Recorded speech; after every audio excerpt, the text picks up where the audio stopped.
What do you think the biggest, I guess, threat or enemies to America are right now that people should be focused on? I think probably the Republican Party. Really? Yes, You think it's that bad?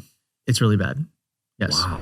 I think when you're in it, it's hard to know how deep you are, but we have a person who is continually doing unconstitutional things.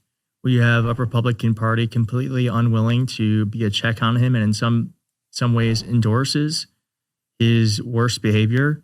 And that is a system that cannot maintain a democracy. So our biggest enemy is ourselves right now. Wow. Damn, the biggest enemy is Republicans. I've never heard that answer.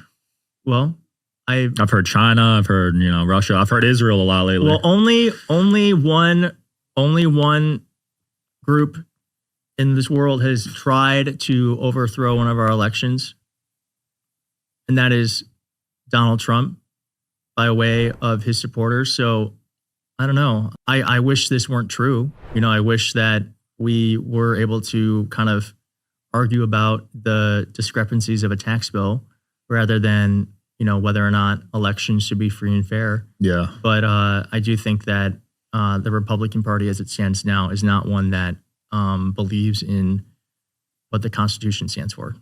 Do you ever see the two parties getting along? Ever in our lifetime, I guess?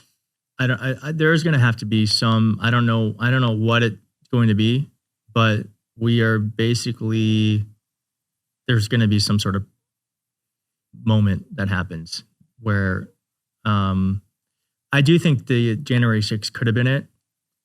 I think one of the problems with January 6th is that, though I do believe like someone died, like imagine if Mike Pence were to have died or Nancy Pelosi, God Right. forbid.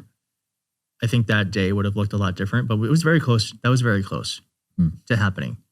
But I do think there will have to be some sort of reckoning in this country with the extremism that we are currently experiencing. I agree, because I think in order to grow, you need some unity, right?